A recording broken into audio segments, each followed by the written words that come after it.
Hello, my true crime besties. I hope you're having a great day. Thank you for spending a few minutes with me. I'm T of Bed Crime Stories. Noah Presgrove was just 19 when his body was discovered without any clothes, wearing just shoes, on a desolate stretch of US 81 near Terral, Oklahoma, on September 4th, 2023. He was last seen alive about a mile away at a 4-day, 22nd birthday party with some of his friends over the Labor Day weekend.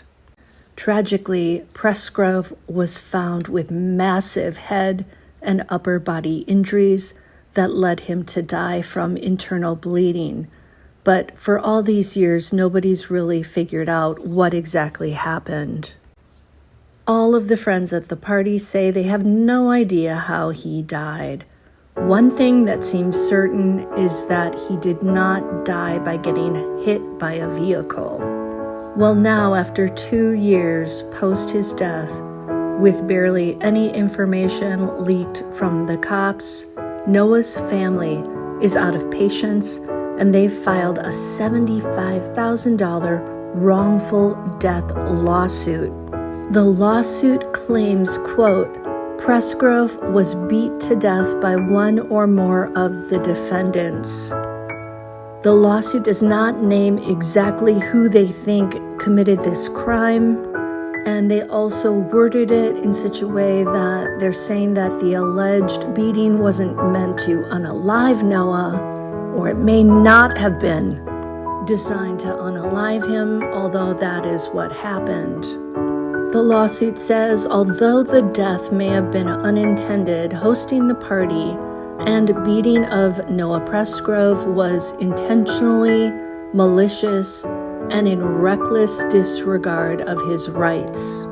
The complaint names 4 of Noah's close friends who were at the party, one of their fathers, the owners of the house, as well as a shop where the kids bought booze. So we're talking about Noah's best friend, Jack Newton, and then Newton's on-again, off-again girlfriend, Carter Combs, her sister, Avery Combs. Apparently, Jack is the guy who allegedly bought the alcohol that Noah drank. One of the girls at the party, Logan Jernigan, she is somebody with whom Presgrove allegedly fell asleep earlier during that weekend, and she was there the night that he died. So she is also named as a defendant in the lawsuit. The store that is named is Napoli's Convenience Store in Marlow, Oklahoma. They're accused of selling alcohol to a minor.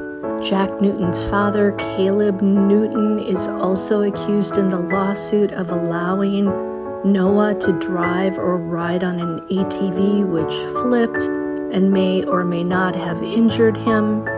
Caleb Newton has long maintained that he was never at the party and that the ATV has in the past been referred to as belonging to his son Jack, because she owned a trailer next to the house that was used in the party, as was her father, Johnny Trout Wilcoxon, who owned the property where the party was held, but was not present. You may know that Stevie Howard has been very vocal, defending the kids who were at the party and dismissing the theories about how Noah could have died. The lawsuit demands at least $75,000 in damages for funeral expenses, pain and suffering, and lost earnings and companionship, plus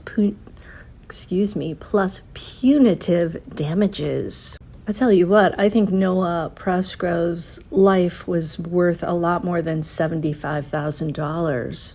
Why isn't this lawsuit like $1 million?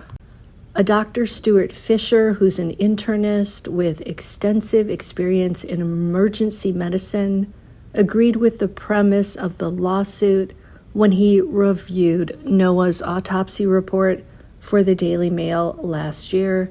Dr. Fisher concluded the injuries Noah suffered were so catastrophic and varied that him being mortally wounded in a severe beating was the most likely cause.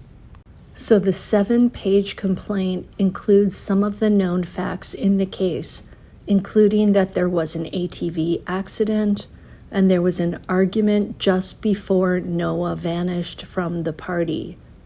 Toward the end of the party, defendants Jack Newton and Avery Howard were seen verbally fighting with Noah, it claimed. The generally accepted narrative of this whole incident includes Noah being dirty after the ATV accident and being helped to shower by Carter and another partygoer named Jasmine Millen because of how drunk he was. Noah soon after argued with Avery, whom some friends claim he was hooking up with at the time, and they argued because he asked to sleep in her bed and she refused, and she told him that he had to sleep on the floor, and she said that because he allegedly messed with her friend the night before. I believe that would be Logan Jernigan. The argument really upset Noah, and he supposedly wandered off into the night to cool off, never to be seen alive again. Jack Newton has always said that he and Noah argued about girls for a second, but then ended up holding each other, crying, and telling each other how much they meant to one another. The lawsuit also says that at least some of the partygoers realized that Noah was gone at 3:41 a.m., and the 3:41 a.m. timing is a reference to a selfie that Jasmine posted to Snapchat with the caption, "Well, Noah's missing." Noah was found at 5:43 a.m. according to the police and the lawsuit. He had no clothes on according to the paperwork here, and of course some of his teeth were scattered around his body. Jack Newton says he happened upon the scene around 6 a.m. as he left to go fishing with his father, Caleb, whom he called at 6:05 a.m. But of course the timeline has been disputed by another partygoer, Caden Pressey, who claimed he was woken up at 5:15 a.m. by Jack bursting through the door and screaming or shouting or saying, "Noah's dead." Caden said that Jack said it in a frantic way and he was tearing up. Pressey also claims that when he followed Jack Newton over to where Noah's body was, Noah had on black shorts. That's very different to being found without any clothing and just a shoe on. There's been a lot of confusion about the shorts. Supposedly a pair of white shorts was found on the road nearby, neatly folded. I'm personally very happy to hear about this lawsuit because it seems like justice and answers for Noah's family have been too long in the making. It's time for some justice.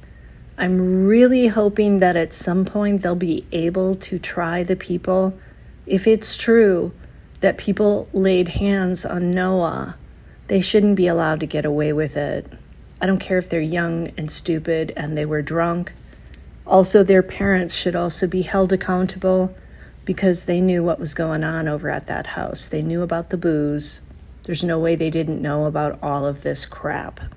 I personally am very happy to hear about this lawsuit. I think it's time to get some justice for Noah. I hope that it leads to something more, like charges against the people responsible for his death. Let me know what you think in the comments, and I'll see you next time on Bed Crime Stories. Hey, please smash that like button. It's a free way you can help me. Please subscribe to the channel if you like short, concise snippets and facts about these crime cases on a daily basis, and I will see you next time.